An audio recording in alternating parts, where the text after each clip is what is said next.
começa em você. Começa agora, Santander Select. Seja bem-vindo, seja bem-vinda ao Números Falam, uma produção original Neofeed. Eu sou o Márcio Croin e no programa de hoje eu converso com Gustavo Estrella, CEO da CPFL, uma empresa de energia elétrica que tem negócios em distribuição, comercialização, transmissão e geração de energia.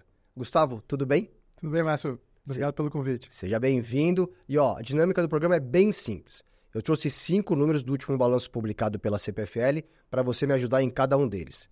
Depois eu inverto o jogo. Eu faço a pergunta e você me traz o número. Vamos nessa? Vamos lá. E para você que assiste ou ouve o programa, todas as informações que a gente traz aqui são públicas e estão disponíveis no site de relações com investidores da CPFL Energia. Gustavo, meu primeiro número para você é o seguinte: 6 bilhões e 700 milhões de reais foi o EBITDA consolidado da CPFL Energia no primeiro semestre deste ano, um crescimento de 1,8% sobre o mesmo período do ano passado. Em um setor onde existe muita previsibilidade de receita, é possível dizer que esse crescimento veio com melhoria de eficiência? De que maneira? Vamos lá. Acho que o primeiro ponto aqui, Márcio, é o desempenho do consumo de energia, não só na área da CPFL, mas no Brasil de forma geral. A gente vem experimentando aqui um incremento do consumo per capita, especialmente dos clientes residenciais e comerciais, que trazem esse aumento de consumo e, obviamente, trazem um reflexo positivo no nosso resultado. Para além disso, a gente também tem, nesse ano aqui, mais um ano de temperaturas muito elevadas. Tá? A temperatura mais elevada também aumenta o consumo de energia. Né? Como você sabe, o principal eletrodoméstico que consome energia numa residência é a geladeira. E a geladeira, quando está mais quente, obviamente ela consome mais energia. Além disso, a gente também tem um incremento muito grande de clientes com ar-condicionado nas suas residências. Isso também trouxe um incremento importante no consumo de energia. Então, eu diria que o principal driver do crescimento do nosso resultado começa por um consumo muito forte nas classes chamadas de baixa tensão, que é o residencial e o comercial, né? E com um impacto, aí eu diria, no segmento de geração, por uma performance mais baixa do nosso segmento de geração renovável, em especial geração eólica. A gente vem experimentando aqui no Brasil, ao longo desse ano, alguns cortes de geração. Isso tem feito com que a gente tenha uma receita mais baixa na geração. Então, quando você olha o nosso crescimento consolidado, a gente tem um crescimento positivo vindo da distribuição, compensado parcialmente pelo resultado da geração. Você citou o tema de eficiência. A gente é muito focado em eficiência, né? Num setor de escala como o nosso, é fundamental que a gente mantenha as rédeas de controle na despesa da companhia, né? E a gente, mais uma vez, reportou resultados positivos, trazendo ainda mais eficiência nas nossas operações. E aí, quando você tem uma geração maior, quer dizer, um consumo maior, você tem que gerar mais energia também? Como que você consegue fazer isso? São dois negócios independentes. Então, a gente gera energia através dos nossos contratos de venda de energia. A gente oferece essa energia para o sistema, para as empresas que compraram o nosso contrato. Não necessariamente é a CPFL Distribuição. Tá? Então, a gente vende essa energia para o mercado. O nosso braço de distribuição, a gente compra essa energia do mercado de contratos variados, né? E aí eu honro o meu consumo de energia. Então, quando eu olho o sistema de forma geral, né, como a gente tem um incremento do consumo de energia, o país precisa gerar mais energia. Tá? E isso foi o que aconteceu ao longo desses últimos trimestres. E aí, quando você tem uma temperatura tão alta como teve esse ano, esse consumo já é esperado? Quer dizer, você como empresa já começa a esperar um consumo maior e já projeta também os anos seguintes de como vai ser? O que a gente faz aqui, aí olhando aqui no micro, né, eu olho aqui como é que vai ser a minha operação, né, nos próximos 6, 12, 18 meses. Tá. Então a gente olha a necessidade que eu tenho, eventualmente, de comprar energia para além dos contratos que eu já tenho, né? Mas o mais importante aqui é como é que a gente prepara a nossa operação. Né? Então, quando eu tenho um sistema que opera num nível de temperatura mais elevado e num nível de consumo mais elevado, obviamente eu tenho um sistema que precisa de um cuidado especial para que a gente realmente preserve a nossa operação sem nenhuma intercorrência. Então, geralmente, num sistema mais estressado como esse, o nosso desafio é como é que a gente preserva a nossa operação com os níveis de qualidade padrão CPFL. E aí você comentou que as eólicas tiveram uma participação menor, tiveram uma queda. É por conta desse aumento de temperatura que venta menos e aí você gera menos energia pela eólica? Por que tem esse problema, né, com as eólicas? Eu acho que, na verdade, o que o Brasil enfrenta hoje é um desafio que o mundo enfrenta, né? A gente tem um crescimento de geração renovável, né, que é muito positivo, né? Se a gente pensar aqui nas questões climáticas, né, como é que a gente reduz a emissão de CO2, é fundamental que a gente repense a matriz de geração do mundo e o Brasil não fica fora disso. O Brasil tem uma vantagem em relação aos outros países, que a gente já tem uma matriz muito limpa, né? 85% da nossa matriz ela já é renovável, grande parte por geração hidráulica, mas também vindo agora solar e a eólica. Só que essas duas fontes trazem o que a gente chama de intermitência, né? Ou seja, quando eu tenho uma hidrelétrica, eu consigo garantir pelo meu reservatório uma estabilidade na geração de energia.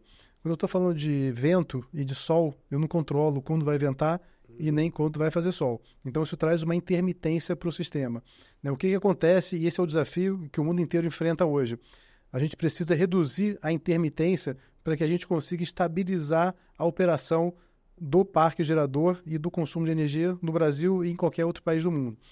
Quando você tem mais geração renovável, esse desafio fica ainda maior. Tá? Então, o que está acontecendo hoje? Quando a geração renovável atinge um determinado percentual em relação à matriz inteira em operação, essa geração ela é reduzida para que você traga essa estabilidade para o sistema. Né? E esse é o nosso desafio, porque a gente hoje lida com uma situação que a gente não previa que ia acontecer no passado, especialmente no momento que eu tomei a decisão de fazer um investimento na geração renovável. Tá. Eu nunca imaginei, né, que uma fonte de geração que tem custo marginal praticamente zero, eu ia ser obrigado a deixar de gerar para trazer segurança do sistema. Então, esse aqui é o desafio que a gente vive hoje, né? Não só a CPFL, mas todas as geradoras, e de alguma forma precisa ser endereçado. Muito bem. Gustavo, vou fazer uma rápida pausa aqui para eu chamar a mensagem do nosso patrocinador. Olá, sou a Luciane Eftin, Head de Investimentos do Santander, e vou falar para vocês sobre a assessoria de investimentos do Santander Select. Aqui temos especialistas de investimentos preparados para atender às necessidades dos nossos clientes, que contam com uma dupla de especialistas que trabalham juntos para alinhar as estratégias de maximização de ganhos e simplificação de suas vidas financeiras. Tudo com uma experiência simples e prática. Mas nós não nos limitamos a apenas recomendar produtos. Apoiamos os nossos clientes para que eles façam escolhas cada vez mais inteligentes. Com um olhar atento às tendências, nos posicionamos sempre um passo à frente, oferecendo uma ampla prateleira de produtos com soluções locais e globais. A nossa missão é garantir uma parceria de longo prazo com o nosso cliente, para que ele não apenas alcance os seus objetivos financeiros, mas se sinta bem informado durante toda a sua jornada de investimentos. Para mais informações sobre investimentos, acesse o nosso site e não se esqueça de seguir a nossa página do Santander Select no Instagram. Até breve! De volta com o Gustavo Estrella, CEO da CPFL Energia. Gustavo, a gente estava falando dos problemas a serem endereçados, né? Você acabou falando sobre energia eólica e energia renovável como um todo. Vou passar para a segunda pergunta, que é a seguinte. 31,8% foi o aumento da receita operacional de serviços no primeiro semestre deste ano, na comparação com o mesmo período de 2023. É a expansão mais expressiva entre todos os segmentos da companhia. Como a CPFL tem olhado e ganhado espaço nesse segmento específico?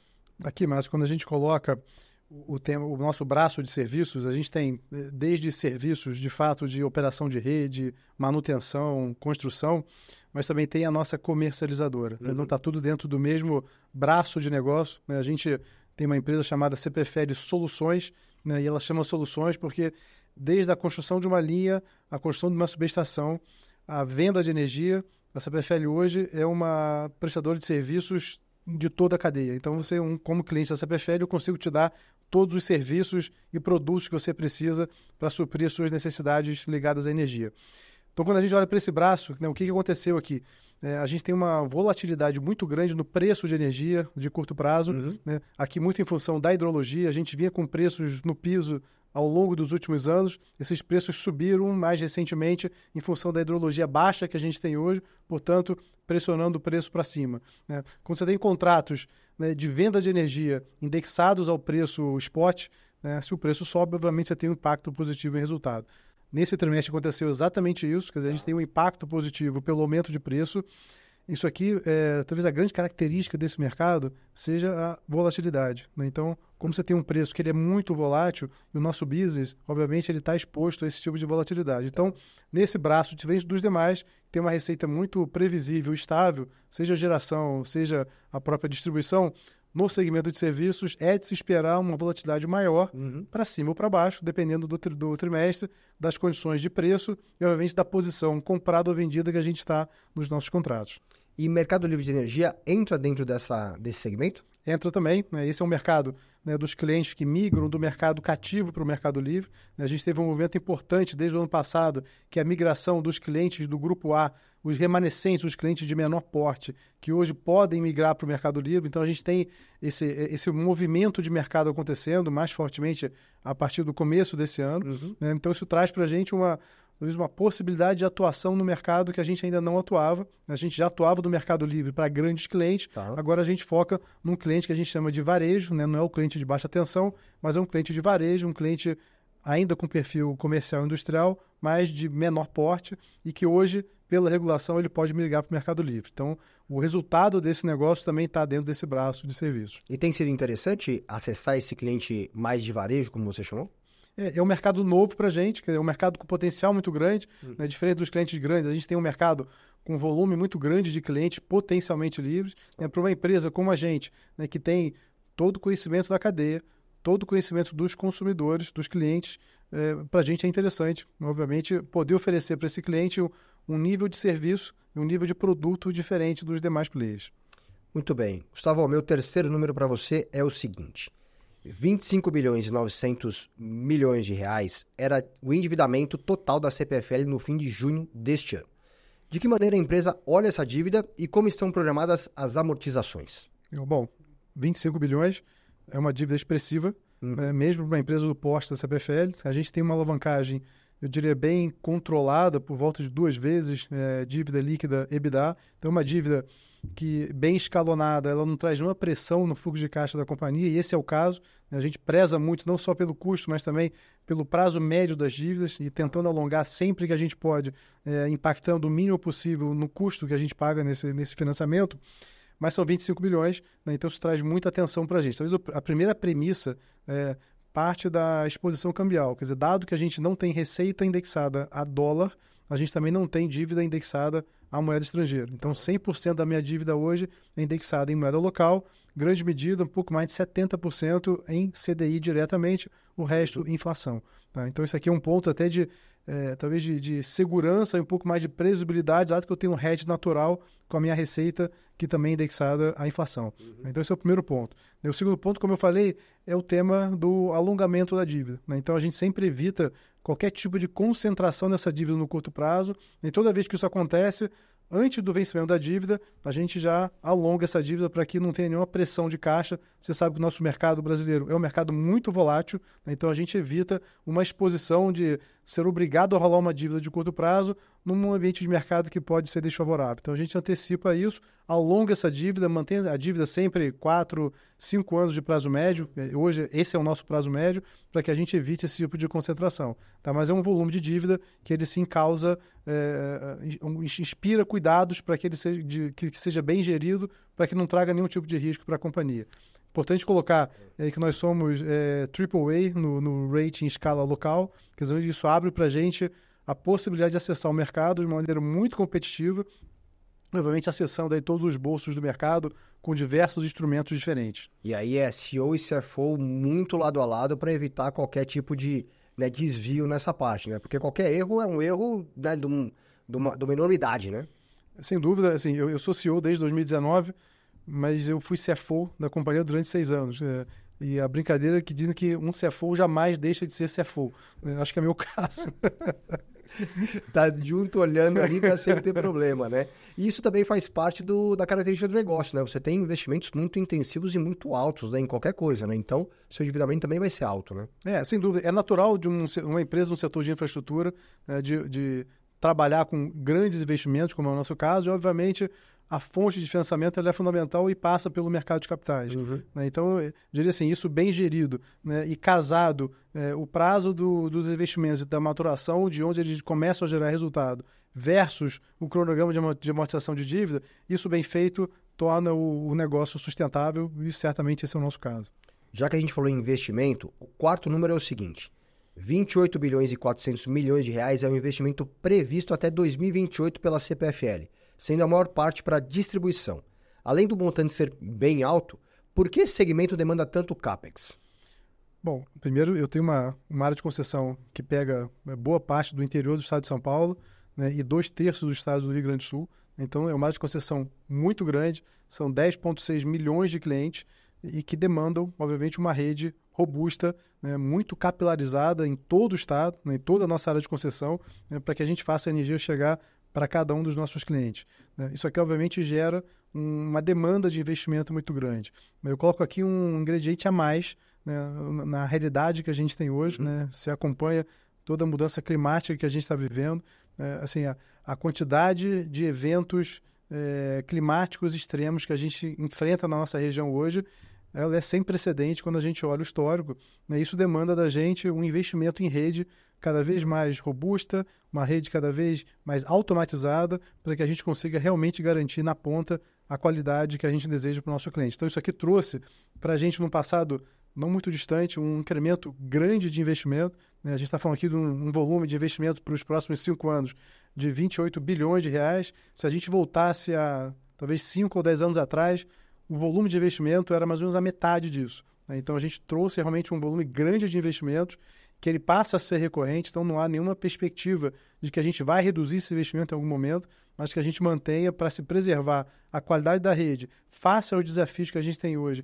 de operação num ambiente muito mais adverso, o investimento ele é fundamental para que a gente possa preservar a qualidade para o nosso cliente. E aí você tenta antecipar, você falou dos eventos climáticos, né, que tantos estragos estão trazendo, nos últimos tempos têm ficado mais recorrentes mesmo.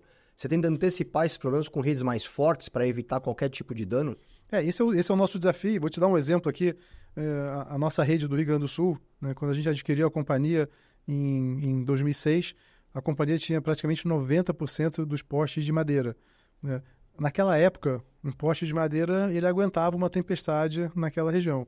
Hoje não aguenta mais, né? Então, o que a gente vem fazendo aqui nos últimos anos, eu já estou chegando a quase 90% dos postes de concreto, né? Então, mais 2 ou 3 anos eu elimino postes de madeira da minha área de concessão, exatamente preparando a rede para uma situação hoje muito mais crítica e adversa do que eu tinha no passado. Então, basicamente é prever um pouco do que a gente acha que vai acontecer, mas, obviamente, contando com a experiência de operar essa rede durante muito tempo, a gente já sabe, né, quais são os investimentos que a gente precisa fazer para realmente garantir a qualidade, mesmo numa situação adversa como a gente tem vivido, né, nesses últimos tempos. E, Gustavo, como é que foi o trabalho para a CPFL no Rio Grande do Sul, nesse período tão traumático e caótico que foi com as enchentes por lá?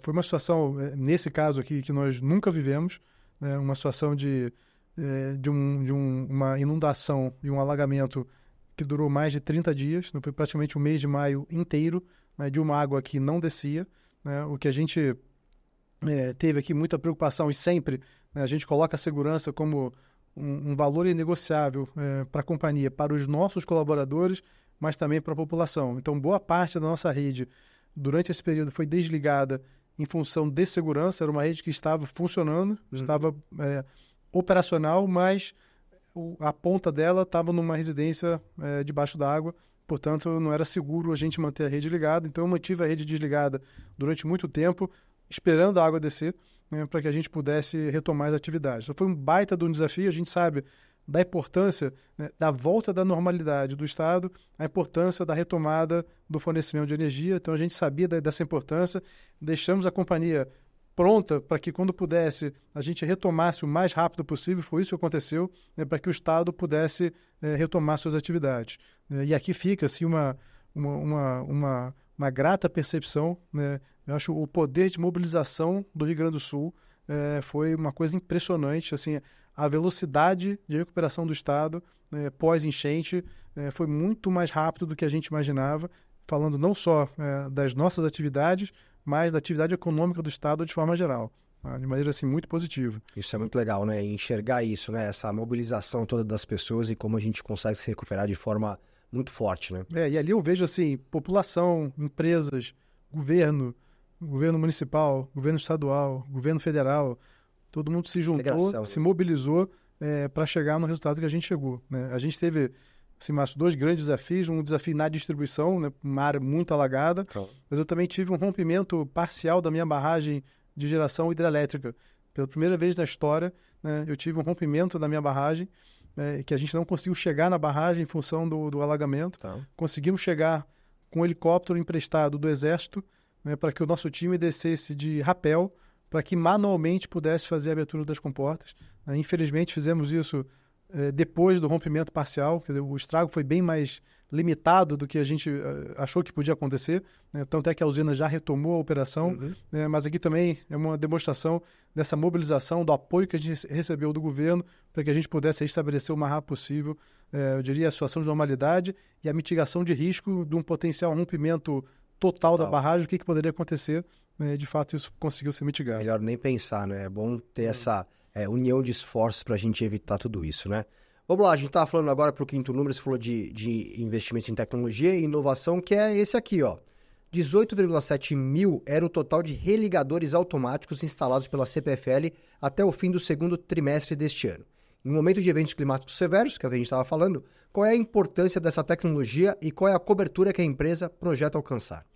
Eu acho que os religadores são fundamentais, que dá para a gente a capacidade de forma muito rápida a gente manejar a rede para que a gente consiga isolar a região da rede onde a gente teve um problema, né? A gente isola aquele pedaço, mas o resto a gente consegue religar muito rápido. Antigamente, sem os religadores, eu deixava uma grande extensão de rede desligada para que a minha equipe fosse até o local, fizesse o reparo, ligasse a rede inteira. Hoje, o que a gente consegue fazer com os religadores, ele consegue isolar a região que efetivamente eu tive o problema, né? Então, eu limito muito o número de clientes meus que ficam sem energia por um tempo mais longo. Então, o religador é fundamental para dar essa agilidade, né? Isso aqui vem junto com um sistema super moderno de gerenciamento de rede, chamado DMS. Então, o sistema ele consegue monitorar a rede junto comigo e, em muitas situações, tomar a decisão, né, de que setor ele vai isolar, que setor ele vai religar.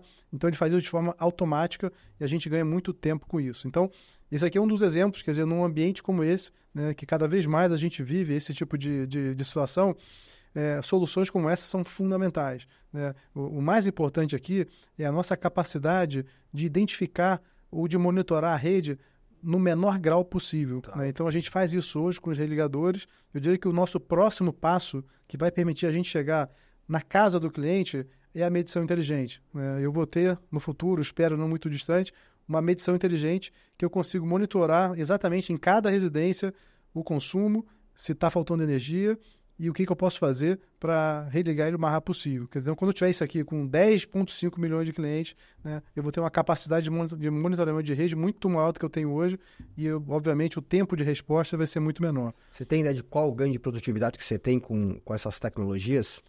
Olha, a gente tem alguma dimensão de redução de custo, que traz também impacto em modicidade tarifária, né, relevante, porque se hoje eu vou na casa de cada cliente meu com um carro, com um eletricista, ele vai lá ler o consumo, depois vai lá e entrega a conta. Quer dizer, com a medição inteligente, eu consigo automatizar muito isso aqui, eu não preciso mais ir na casa de cada cliente fazer essa leitura, né? Eu consigo monitorar corte e religa. Então, se eu preciso fazer um corte na casa de um cliente, hoje eu vou ter que ir na casa dele, eu consigo fazer ele automatizado. O inverso também é verdadeiro, né? Fazer uma religação, ela é muito mais rápida, então eu tenho um ganho assim, de eficiência muito grande, de tempo de resposta e de gestão de custo, né? E a beleza disso aqui é que os estudos que a gente tem, eles mostram que, se por um lado eu tenho um incremento de investimento, né, que passa a compor a minha base e passa a ser remunerado via tarifa, no momento zero eu tenho um impacto tarifário pelo aumento de investimentos. No médio e longo prazo, o que a gente vê é que essa equação se inverte, né? Os benefícios que eu trago com esse investimento, eles viram modicidade tarifária e preços resultantes mais baixos para o meu cliente, né? Então, a gente vê assim, o mundo inteiro caminhou nessa direção, né? O mundo inteiro foi nessa direção de medição inteligente. Eu voltei da China semana passada, a China tem quase 500 milhões de medidores inteligentes instalados e operando, né? Numa rede ultramoderna. A nossa expectativa é ter alguma coisa parecida para que a gente possa monitorar e, no final do dia, como você falou, é o ganha-ganha, né? Eu tenho mais qualidade e menos preço. Do investimento todo que você vai fazer até 2028, quantos por cento é para essa tecnologia e inovação? Você já tem direcionado? A gente tem, quer dizer, dos 28 bilhões que você citou, eu tenho, para esses próximos 5 anos, alguma coisa em torno de 1,5 bilhão de investimentos ligados à medição inteligente. O meu investimento potencial em medição inteligente, ele chega em até 8 bilhões de reais. O nosso desafio aqui é como é que a gente executa esse investimento de uma forma ótima, né, para que a gente, de fato, consiga ter esses investimentos reconhecidos na base de remuneração, né, que sejam viáveis para que a companhia possa fazer. Né? Mas, de qualquer forma, é um investimento de longo prazo, a gente não consegue trocar o parque inteiro de uma vez só, mas a expectativa é que a gente comece a fazer isso agora e, ao longo do tempo, a gente consegue trocar todos os medidores. Muito bom, Gustavo. Vamos inverter o jogo aqui? Agora eu vou fazer a pergunta e você me traz o número. Pode ser? Vamos lá.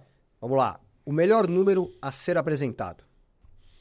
Essa é difícil escolher, mas eu vou com o nosso DEC. O DEC é um indicador técnico que ele indica quantas horas um cliente da CPFL fica sem energia durante o ano. Tá. A CPFL tem o melhor indicador do Brasil. Ano passado fechou em 6,22 horas. Uau. Lembra que baixar? Dá para baixar. Lembra que o ano tem 8.760 horas. Então foram 6 horas, aqui dá 99,099 alguma coisa de fornecimento de energia ativa. Que mais, hein? O número que melhor representa a CPFL?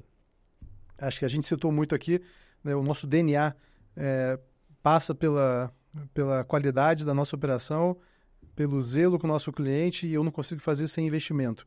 A gente falou de 28 bilhões de reais de investimento, é o nosso maior volume de investimento para o período de 5 anos da história. Como eu falei, a minha expectativa é que a gente siga nesse plano de investimento alto para os próximos anos, entregando cada vez mais qualidade, inovação e tecnologia para o nosso cliente. Um número importante, mas que ninguém olha para ele. Ainda nessa linha, né, da qualidade do atendimento com o nosso cliente, e aqui a velocidade é um tema muito importante. A gente tem hoje um número que a gente usa, é um percentual de digitalização, né? Ou seja, a quantidade de clientes que, quando entram em contato com a CPFL, são atendidos de forma automática. Tá? Automática com a resolução do seu problema. Tá? 90,6% dos clientes hoje acessam a CPFL via aplicativo, via site ou através da URA, resolvendo o problema efetivamente. Tá? Então, mais de 90% de solução de problemas automaticamente. Já é tecnologia, né? Você estava falando dela há pouco. Né? O número que não sai da sua cabeça? Bom, acho que a gente falou aqui do crescimento dos 6 bilhões, né, de EBITDA. A gente é uma companhia que gera 12 bilhões de reais ano de investimento, de EBITDA, na média. Né? Uma companhia com crescimento estável desse resultado. Né? E esse resultado é o que permite a gente endereçar os investimentos, remunerar os nossos acionistas e também endereçar novos crescimentos em novas atividades, novos ativos, novos negócios. Né? Então, acho que a sustentabilidade do nosso negócio passa pela capacidade de geração de caixa que nós temos. Muito bem. Para fechar, o próximo número vai ser? O próximo número, bom, de resultados vai ser um número bom, estável, como já falamos aqui. Eu só queria dar um destaque aqui de um número importante que eu vi agora de manhã, que é o crescimento da indústria no Rio Grande do Sul. A gente comentou um pouquinho isso daqui. Né? Esse crescimento agora, nesse mês, ele vai vir 4,5% em relação ao ano passado. Então, o que eu comentei aqui, a capacidade de recuperação do Rio Grande do Sul é espetacular. E a gente sai de uma queda de consumo industrial de 15% no mês de maio, que foi o auge, né, da enchente, do impacto que a gente teve. A gente vem para um crescimento não contra o mês anterior, contra o ano passado, portanto é crescimento real de quase 5%. Então um belo crescimento, de fato dá muito orgulho de ver o Estado dando a volta por cima, se recuperando, e a gente, através da nossa RGE, fazendo parte desse processo de reconstrução do Estado. Muito bom. Gustavo, obrigado, viu? Obrigado a você, prazer estar aqui. Obrigado a você que assistiu e acompanhou o Números Falam. Se você não segue o Neofeed nas redes sociais, pode procurar em qualquer uma delas, porque estamos em todas. Um abraço e até a próxima!